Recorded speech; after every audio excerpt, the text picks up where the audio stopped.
एक ताज खान नाम के भक्त थे। करौली में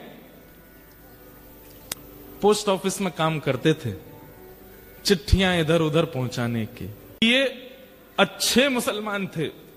अच्छे मुसलमान मतलब जो इनकी परंपरा का नियम होता है, इतने बजे ये पाठ करना, ऐसे टोपी पहन के घूमना, इतनी बजे नमाज करने जाना, आदि आदि जो भी उनके क्रम होते हैं, वो सब नियम से करते थे। काले ताज खान दूर दूर तक वृंदावन से, ठाकुर जी से, श्री जी से कोई संपर्क नहीं, कोई संबंध नहीं, लेकिन स्वभाव अच्छा था, स्वभाव मीठा था, उग्र नहीं थे। बल्कि इन्होंने अपने डाकघर के जो मुखिया थे उनसे कह करके कि मुझे इतने बजे नमाज के लिए जाना होता, मुझे जाने दिया जाए, जाते थे। और जो भी इनके ग्रंथ होते हैं उनको पढ़ते रहते थे, खूब अच्छे से अपने धर्म का पालन करते थे। लेकिन मदन मोहन जी बड़े टेढ़े ठाकुर, इनके मन में आ गया कि इसको अपना बनाना है मुझे। एक बार एक चिट्ठी आई मदन मोहन जी के गोस्वामी जी की, और ये चिट्ठी बांटने यही जाते थे सब जगह। तो जैसे ही ये मदन मोहन जी के गोस्वामी जी की चिट्ठी लेकर के जैसे ही सीढ़ी चढ़ने लगे ऊपर, तो द्वारपाल ने इनको वहीं रोक दिया। बोले क्या बात है, क्यों चढ़े आ रहे हो ऊपर? बोले अरे भैया हम डाकघर से आए हैं, चिट्ठी है, गुसाई जी की चिट्ठी देने आए हैं। बोले आप यहीं रुक जाओ, हम गुसाई जी को बुला के ला रहे हैं, भीतर मत आना। हाँ नहीं आ रहे, हमको भी कोई शौक नहीं अंदर आने का, यहीं खड़े हैं, बुला दो। अब वो द्वारपाल भीतर गया, पीछे जाकर के जाने ऐसी कोई क्या व्यवस्था उसको लगी, वो वहीं व्यस्त हो गया उसको करने में, गुसाई जी को बुलाना ही भूल गया। अब ये बाहर खड़े खड़े प्रतीक्षा करें, दोपहर हो रही है, इतनी तेज धूप पड़ रही है, अभी तक आए नहीं। थोड़ी देर प्रतीक्षा करने के बाद इन्होंने द्वार खोला, मंदिर का मुख्य द्वार बाहर वाला खोला, खोल करके भीतर प्रवेश कर गए। डर तो रहे थे कुछ हो नहीं जाए, इधर उधर देखा, गुसाई जी, अरे भैया द्वारपाल कहां हो, चिट्ठी हम लेके खड़े हैं, ले तो जाओ। कोई प्रत्युत्तर नहीं देवे। तभी इन्होंने देखा कि हवा से, हवा के भाव से एक खिड़की, मंदिर की एक खिड़की कभी बंद होती है खुलती है, तो इन्होंने सोचा अंदर बोल के देख लेता हूं, इसके अंदर झांक के बोल देता हूं, कोई होगा तो आ जाएगा। ये जैसे ही गए, खिड़की खुल रही थी, बंद हो रही थी, खुल रही थी, बंद हो रही थी। जैसे ही इन्होंने वहां अंदर झांक करके भीतर गुसाई जी बोला ही और नेत्र खोल करके देखा, तो सामने मंदिर में श्री मदन मोहन जी का इनको दर्शन हुआ। त्रिभंग लली ठाकुर जी खड़े हैं और मंद मंद नेत्रों से, वैसे तो मूर्तिमंत ठाकुर जी ऐसे ही रहते हैं, लेकिन जैसे ही इन्होंने भीतर झांका तो ठाकुर जी इनको देख करके अपने नेत्र मटकाने लगे, ऐसे ऐसे करने लगे और बार बार ऐसे पलक झपकाने लगे। ये देख करके ये तो वहीं धड़ाम से गिर पड़े। अब तो इनके मन में वही भाव चले, ये कौन था? ऐसे कमल जैसे कटाक्ष नेत्र, ऐसी सांवली सूरत, ऐसे टेढ़ा सा ये पैर, ये टेढ़े से ये हाथ, ये पीतांबरी पहना, मुख पे वंशी धरे, ये कौन है ये? इन्होंने जैसे तैसे अपने आप को उठाया, जैसे ही पुनः चढ़ने लगे, इतने में ही द्वारपाल आ गया। ए, तुमको मना किया था भीतर मत आना, तुम भीतर घुसे चले आए। भैया तेरे हाथ जोड़, एक बार देखने दे, मैं चला जाऊंगा, मैं मेरे को नहीं आऊंगा, दोबारा नहीं आऊंगा, एक बार देखने। बोल बिल्कुल नहीं, निकलो यहां से बाहर। जैसे किसी प्यासे को 2 बूंद पानी पिला करके पानी दूर कर लिया जाए, वो स्थिति हो गई। चिट्ठी देकर के द्वारपाल को ये तो चले गए, लेकिन मन चुरा लिया ठाकुर जी ने।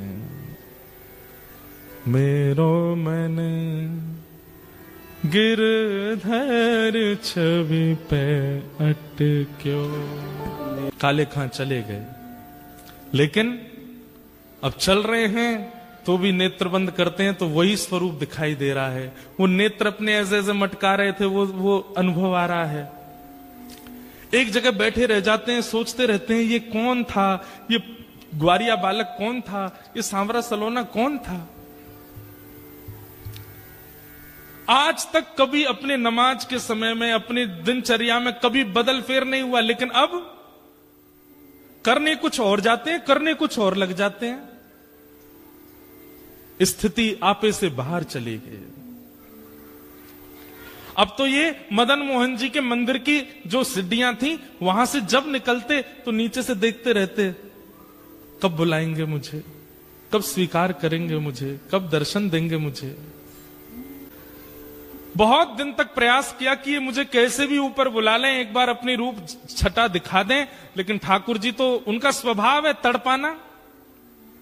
जब नहीं दर्शन हुए तो एक दिन काले खां ने कसम खा ली, बोले ठाकुर जी या तो मुझे दिख जाओ, या तो मुझे मिल जाओ, नहीं तो मैं अनशन व्रत पर बैठ रहा हूं, मृत्यु पर्यंत प्राण त्याग दूंगा। ऐसी स्थिति हो गई। धीरे धीरे अपना काम छोड़ दिया, परिवार वालों से दूर रहने लगे, अपने नियम क्रम सब से बिल्कुल ना इधर के रहे ना इधर के, बीच में आ गए बिल्कुल। स्थिति अवर्णनीय हो गई। एक दिन, 2 दिन, 3 दिन व्यतीत हो गए भोजन किए बिना। 3 दिन बाद श्री मदन मोहन लाल जी को बड़ी दया आ गई। बोले कि भूखा प्यासा बैठा है। अब ये भी तो बात है कि जैसे हम लोगों को तो पता है कि ठाकुर जी को मनाना है तो हम कथा में चले जाएं, ठाकुर जी को मनाना है तो संतों को भोजन करा दो, ठाकुर जी को मनाना है तो परिक्रमा करे आओ, ठाकुर जी को मनाना है तो यज्ञ कर लो। अब काले खां को तो कुछ पता भी नहीं है, वो तो जाति धर्म से भी अलग है, उसको पता ही नहीं है क्या करना पड़ता है ठाकुर जी को रिझाने मनाने के लिए। उसके पास यही तरीका था, ठाकुर जी के आगे कसम खाली, बोले मैं प्राण त्याग दूंगा, मुझे मिलो नहीं तो। 3 दिन जब बीत गए बिना कुछ खाए पिए, तो रात में जब मंदिर बंद हुआ, मंदिर बंद होते सब गुसाई आदि सब चले गए, सुश्री मदन मोहन लाल जी अपने गहने जेवर आदि सब उतार करके एक सामान्य से ग्वारिया का रूप धारण किया। एक धोती पहनी, बगलबंदी पहनी, सिर पर एक स्वाफा बांधा, बिल्कुल ऐसे हो गए साधारण से। और जो भोजन की थाली श्री मदन मोहन जी की रात में रखी जाती थी, बंटा भोग बोलते हैं उसको, श्री मदन मोहन लाल जी का जो रखा था, ठाकुर जी ने उसको उठाया खुद और निकल पड़े काले खां के पास। यहां पर मरणासन अवस्था में काले खां बैठा है, गला सूख गया है, आंखें मरने को हो रही हैं। और उस समय पर द्वार पर दस्तक होती है, खटखटाने की आवाज आती है। काले खां जैसे तैसे खिसक करके जाता है, जैसे ही द्वार खोलता है तभी सामने देखता है एक नन्हा सा कुमार बालक, आयु होगी 8-9 वर्ष की, सिर पर स्वाफा बांध करके और ऐसे कमर पर अपने थाली लेकर के और दूसरे कमर पर हाथ धर के द्वार पे आके खड़े हो गए और आकर के बोले, तुम्हारा नाम काले खां है? काले खां बोले, हाँ भैया मेरा नाम काले खां है, पर तुम कौन हो? और ये इतने सुंदर हो, इतने प्यारे हो, तुम्हारी मैया नहीं है, तुम्हारे पिताजी नहीं है जो आधी रात में तुमको अकेला छोड़ दिया? अरे हम देखने में छोटे लगते हैं, वास्तव में तो श्री मदन मोहन जी मंदिर के हम टहलुआ हैं, रात भर चौकीदारी करते हैं। डोल डोल टहलुआ कहते हैं जो टहल टहल करके रखवाली करे। कई लोग होते हैं ना, उम्र तो बड़ी होती है, दिखने में वही है हमारा भी, उम्र तो हमारी बहुत है। कितनी उम्र होगी? बोले गिन नहीं पाओगे, 2-3 हजार साल के तो हैं हम। तो काले खां बोला मजाक कर रहा है भाई, छोटा बालक है, बड़ी बड़ी बात कर रहा है। अच्छा भैया मदन मोहन जी मंदिर से आए? बोले हाँ। क्यों आए? बोले को वहां के जो गोस्वामी जी है ना, पता नहीं उनके मन में क्या बात आई, मेरे को आकर के थाल पकड़ा दी और बोले जाओ जाकर के काले खां को प्रसाद दे आओ, बोल दो मदन मोहन जी ने प्रसाद भेजा है।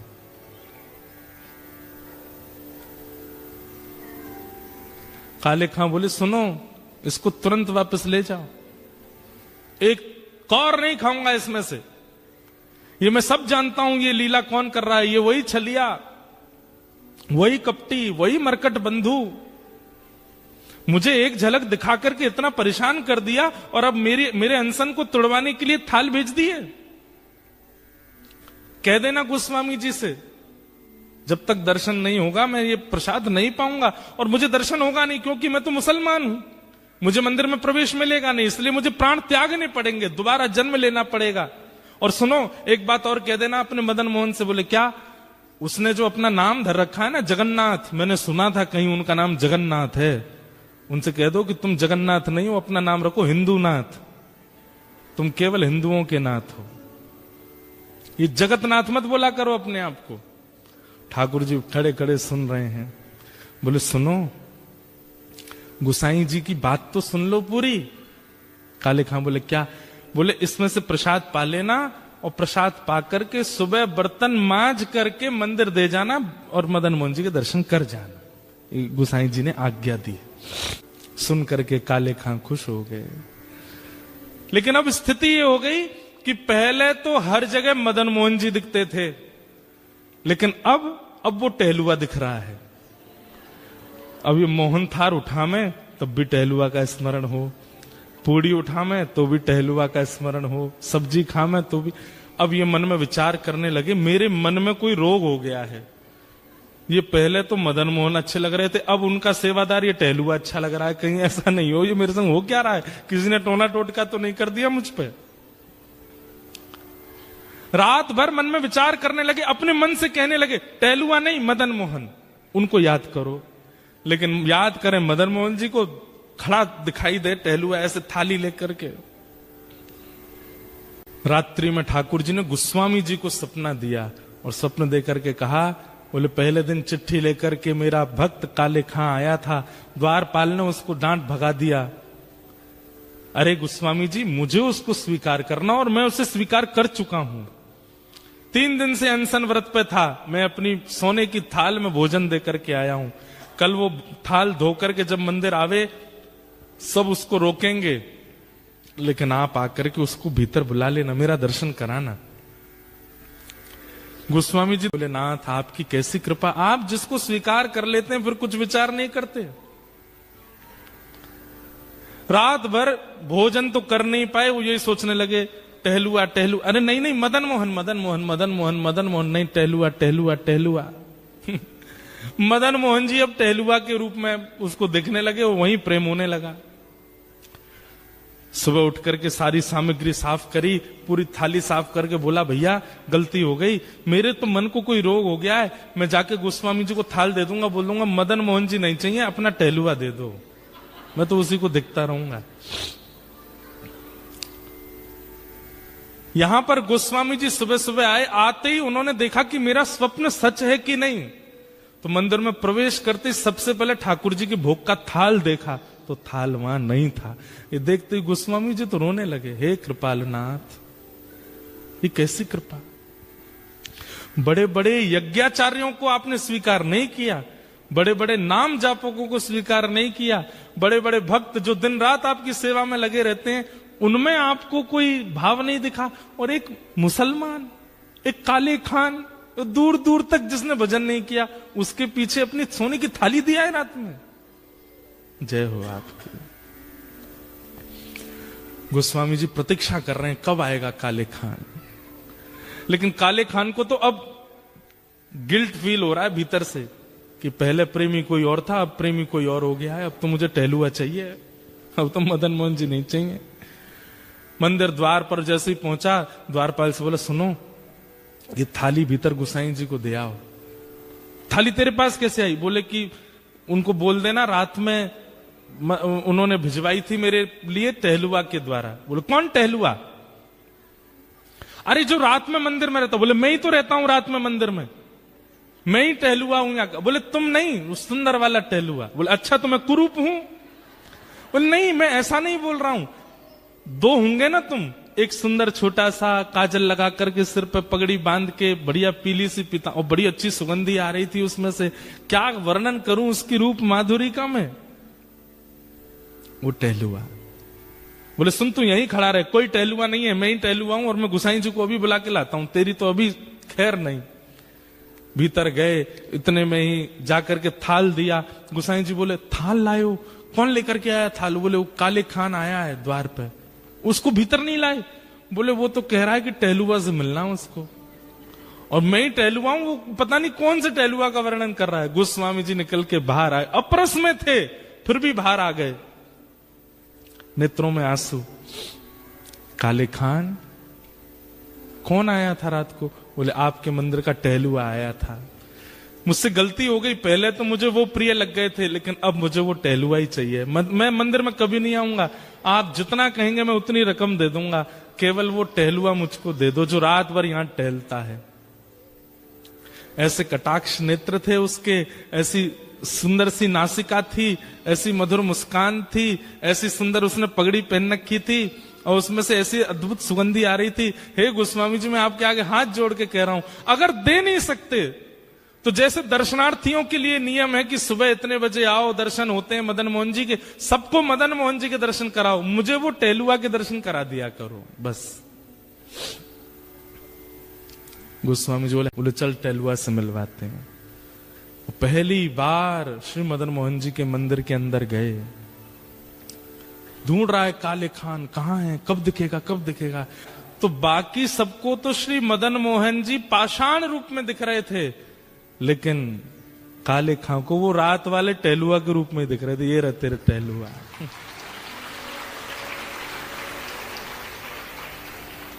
नेत्र सजल हो गए, और सजल होकर के बस उसी दिन मदन मोहन जी के श्री चरणों को प्रणाम किया। बोले स्वयं ठाकुर जी टहलुआ बन के आए मेरे घर पे, इतना श्रम किया। और जीवन भर के लिए श्री मदन मोहन जी के दास बन गए। कौन? काले खां।